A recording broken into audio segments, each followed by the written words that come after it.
Hello everyone, good morning and welcome back to my another video. तो friends, कैसे हो आप लोग? आई होप कि आप सब अच्छे हैं, स्वस्थ हैं, मस्त हैं और अपनी स्टडी में व्यस्त हैं। तो गाइस, अभी सुबह के 6 बजे हैं, 6 नहीं बजे, 5:20 हो रहे हैं। तो आज हम जगे हैं 3 बजे के। तो चलिए देखते हैं क्या क्या काम आज हमने निपटाया है, क्योंकि मुझे निकलना है घर। सस्पेंस कुछ रखना मुझे पसंद नहीं है, तो इस वजह से मैं पहले ही बता देती हूँ, क्योंकि कल बीपीएससी का रिजल्ट आया और कल का पूरा दिन मेरा रिजल्ट के साथ चला गया।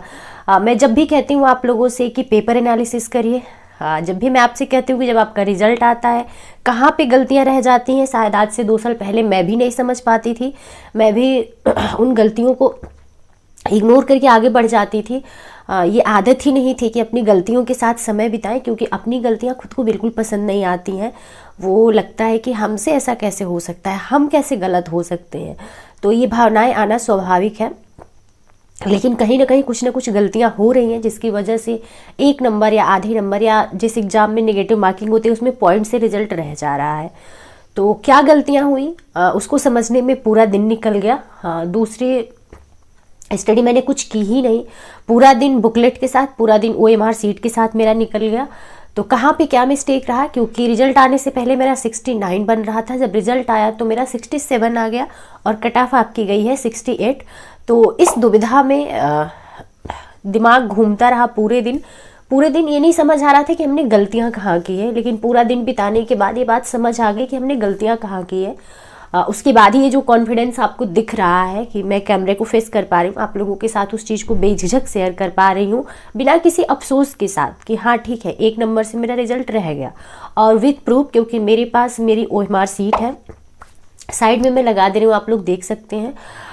एक एक चीज़ को मैंने बहुत अच्छे से एनालिसिस किया। जब भी मैं अपना आंसर की लेके बैठती हूँ या किसी कोचिंग वाले जब सॉल्व करा रहे होते हैं पेपर, जब मैं पेपर दे के आती हूँ, बहुत ऑनेस्टी के साथ मैं अपना पेपर मैच करती हूँ क्वेश्चन कि कौन सा सही है कौन सा गलत है। कभी भी मैं उसमें पार्शियलिटी नहीं करती हूँ, क्योंकि मैं पार्शियलिटी कर लूँगी, आयोग मेरे साथ पार्शियलिटी नहीं करेगा, इतना मुझे पता है। तो जब भी मैं पेपर एनालिसिस करने बैठती हूँ तो अपना दिमाग खोल के बैठती हूँ कि हाँ कहाँ पे मिस्टेक हो रही है मुझसे, कहाँ पे मैं वीक जा रही हूँ।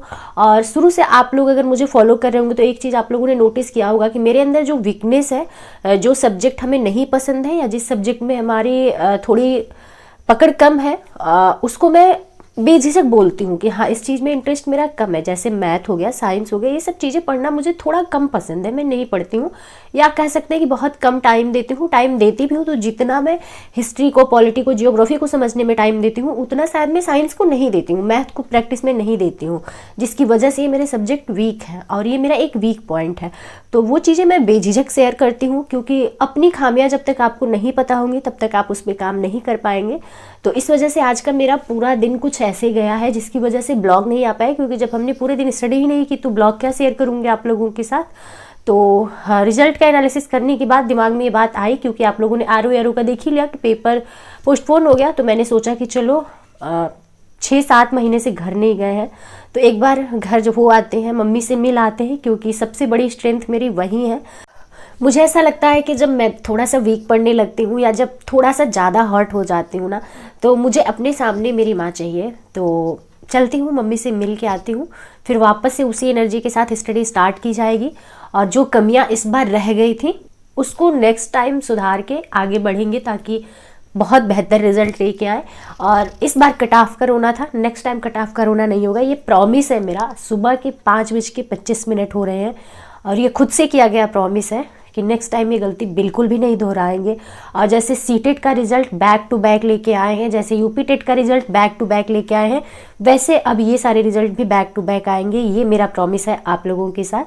तो चलिए इसी एनर्जी के साथ हम लोग अपनी स्टडी को कंटिन्यू रखेंगे। बस 2-3 दिन का हॉलीडे है मेरा, तो उस हॉलीडे में आप लोगों को मेरी वो ज़िंदगी देखने को मिलेगी जो कह सकते हैं कि जहाँ से मैं पली बड़ी हूँ, जहाँ पे मेरा जन्म हुआ है और जो मेरी रियलिटी है, क्योंकि यहाँ पे तो मैं अपनी किस्मत बदलने का एक छोटा सा प्रयास में लगी हुई हूँ। वो ज़िंदगी आज तक आप लोगों ने देखी, लेकिन अब आगे की मेरी जो जर्नी होगी, 2-3 दिन जो मेरा हॉलीडे जाएगा, उसमें मेरा हॉलीडे ज़रूर रहेगा, लेकिन आप लोगों के साथ ब्लॉग डेली मैं शेयर करती रहूँगी। वो अलग की बात है कि 8-10 मिनट का ब्लॉग नहीं हो पाएगा पॉसिबल वहाँ से, क्योंकि नेट इशू रहता है। तो छोटे छोटे ब्लॉग जाएंगे, छोटी छोटी क्लिप्स जाएंगी, बट हाँ डेली मैं आप लोगों के साथ शेयर करूँगी और कोशिश करूँगी जितनी चीज़ें कैमरे पे रख सकती हूँ उतनी चीज़ें रखने की, ताकि आप लोग रिलेट कर पाओ उस चीज़ से।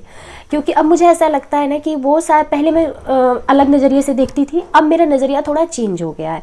क्योंकि वाईटी पे मैं जब से आई हूँ तब से आप लोगों का इतना प्यार मुझे मिला है, इतना सपोर्ट मिला है, आप लोगों ने इतना मुझे मोटिवेट किया है कि जो छोटे छोटे डर थे मेरे अंदर के वो ख़त्म हो गए।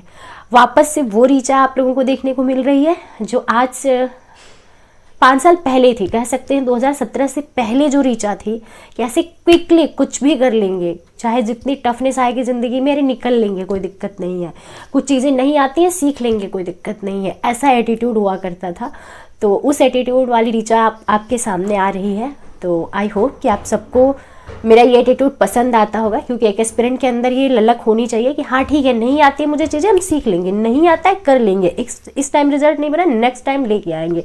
ये एटीट्यूड होना बहुत ज़रूरी है, क्योंकि अगर आप परेशान होंगे तो लोग आपको और ज़्यादा परेशान करेंगे। आप लोगों से ये एक्सपेक्ट नहीं कर सकते हैं कि लोग आपको मोटिवेट करेंगे और आपको आगे बढ़ाएंगे, नहीं। अगर आप टूटेंगे तो दुनिया आपको तोड़ेगी, आगे बढ़ेंगे तो दुनिया आपके पीछे आएगी।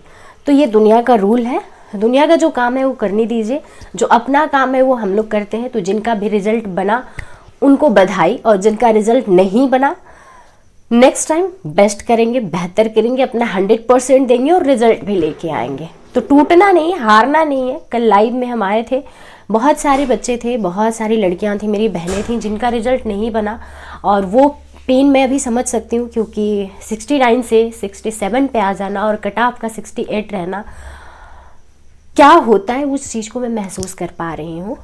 तो चलिए आगे की जर्नी मेरी देखिए। तो फ्रेंड्स अभी सुबह के 3 बज रहे हैं और मैंने लाइव में बोला था कि मैं पैकिंग करके सोऊंगी, बट ऐसा कुछ नहीं हुआ। जैसे मैं लाइव एंड की, चूहे ने इतना आतंक मचा रखा था कमरे में, तो मैंने सोचा कि लो चूहा भगा देते, और चूहा भगाने के चक्कर में कमरा इतना ज़्यादा गंदा हो गया था, इतनी चीज़ें काट दिया था चूहा, कि अब सब कुछ रात में साफ़ सफाई करने में मुझे बहुत ज़्यादा टाइम लग जाता। तो मैंने सोचा कि चलो थोड़ा सा आराम कर लेते हैं, क्योंकि पूरे दिन की थकान वैसे भी हो गई थी रिजल्ट की वजह से। तो आराम किया हमने और अर्ली मॉर्निंग जग के हम पैकिंग शुरू कर रहे हैं। तो जितना भी सामान होता है पैक करके जाती हूँ, ताकि लौट के आऊँ तो कमरा गंदा हो जाता है, तो सामान कम से कम सेफली बचा रहे और कम साफ़ सफाई करनी रहे हमें। और जो हमें ले जाना है वो सब भी हमने पैक कर लिया है। अपने जितने भी Aadhaar card, PAN card, ATM card, सब कुछ मैं देख के इकट्ठा रख रही हूँ, क्योंकि कमरे में रहती हूँ तो कोई इतना इशू रहता नहीं है। और 7 महीने इस बार हो गया घर गए हुए, तो बहुत सारी चीज़ें इधर उधर मेरी थी, तो वो सारी चीज़ें ढूंढ ढूंढ के मैं इकट्ठा कर रही थी, ताकि जब भी मुझे ज़रूरत पड़े तो मुझे पर ये ना परेशान होना पड़े कि अरे ये चीज़ तो मैं लाई ही नहीं। तो जो मेरे डॉक्यूमेंट्स होते हैं वो मेरे साथ ही रहते हैं। बाकी जो चीज़ें यहाँ पैक करके रखने वाली थी उसको अच्छे से हमने पैक करके रख दिया। और ये काम इतना सा भले दिख रहा है, लेकिन इस काम को ख़त्म करते करते मुझे पूरे 2 घंटे लग चुके थे, यानी कि 3 से 5 बजे तक मैंने पैकिंग और रूम की साफ़ सफाई करने में लगा दिया। उसके बाद हमने ब्रश किया, ब्रश करने के बाद थोड़ा सा हमने भाप लिया पानी गर्म करके, उसमें थोड़ी सी विक्स की गोली डाल के। उसके बाद हमने चाय बना के पी लिया, क्योंकि मैं रात में चाहे जितने टाइम भी जगूं, चाय मुझे 1 कप चाहिए ही चाहिए। चाय के बिना मैं जग ही नहीं सकती हूँ, पता नहीं, ये मेरी एक बहुत बड़ी वीकनेस है। तो फ्रेंड्स उम्मीद करती हूँ कि आज की वीडियो आप सबको पसंद आया होगा, क्योंकि आज मेरा कोई स्टडी रूटीन नहीं था, बट रिजल्ट से रिलेटेड आज मैंने बात किया आप लोगों से। बहुत सारे बच्चे होंगे जो बहुत पेन महसूस कर रहे होंगे इस टाइम पे, बहुत ज़्यादा डिप्रेस्ड फील कर रहे होंगे, उनको ऐसा लग रहा होगा कि अरे रिजल्ट नहीं बना तो दुनिया ख़त्म हो गई। नहीं भाई, ये रिजल्ट आपका आखिरी रिजल्ट नहीं था। आप थोड़ा समय दो खुद को, थोड़ा खुद को समझाओ, खुद से बातें करो, क्योंकि सबसे ज़्यादा मोटिवेशन का काम आपकी ज़िंदगी में वही करेगा जो आपकी स्ट्रेंथ होगी। आप जब खुद से बातें करते हो ना, खुद से जब आपको मिलने लग जाता है, तो आपको कोई बाधा नहीं रोक सकती, आपको कोई चीज़ नहीं तोड़ सकती। तो चलिए मिलते हैं नेक्स्ट वीडियो में। उम्मीद करते हैं कि वीडियो आप सबको पसंद आई होगी। वीडियो पसंद आई हो तो लाइक जरूर कर दीजिएगा। चैनल पे अगर नए हैं तो चैनल को सब्सक्राइब करके बेल आइकन प्रेस कर दीजिएगा, जिससे मेरी आने वाली वीडियो को नोटिफिकेशन आप सभी को मिल सके। तो चलिए, लाइव आना संभव होगा तो अपडेट दे दिया जाएगा, अगर लाइव आना संभव नहीं होगा फिर भी शॉर्ट जाएंगे, ब्लॉग जाएंगे और कम्युनिटी पोस्ट में डेली अपडेट करती रहूँगी। तो जो भी होगा, जैसा भी होगा, मेरी अब वो ज़िंदगी देखने के लिए आप लोग तैयार हो जाइए जहाँ मैं पली बड़ी हूँ, जो मेरी लाइफ की रियलिटी है। और जितना हो सकेगा उतना मैं शेयर करूँगी आप लोगों के साथ। अगेन मैं रिपीट कर रही हूँ इस चीज़ को, क्योंकि जिस पृष्ठभूमि से मैं आती हूँ शायद वो देख के आप लोग ज़्यादा अच्छे से मुझसे रिलेट कर पाएंगे। बहुत सारे बच्चों का सपना होता है इलाहाबाद आके पढ़ाई करना। मैं वो लकी पर्सन हूँ जो मुझे ये मौका मिला है। तो शिकायतें ज़िंदगी से कुछ भी नहीं है। जितने फेलियर्स आ रहे हैं ज़िंदगी में, जितनी चीज़ें हो रही हैं, उससे कुछ ना कुछ सीख रहे हैं। हर मिनट, हर दिन, हर महीने कुछ ना कुछ सीख रहे हैं। और बहुत कॉन्फिडेंट थी मैं, टूटी, वापस से कॉन्फिडेंट हुई। तो इस जर्नी में बहुत उतार चढ़ाव रहा है और अभी भी आगे कितना रहेगा आई डोंट नो, बट एक नई ऋचा आपके सामने निकल के आ रही है और इस ऋचा को आप सबने बनाया है। तो चलिए हमारी जर्नी में हमारा साथ दीजिए। आपका सहयोग ऐसे ही बना रहे मेरे साथ, ये उम्मीद करती हूँ। तो चलिए इस वीडियो को एंड करती हूँ, मिलती हूँ नेक्स्ट वीडियो में।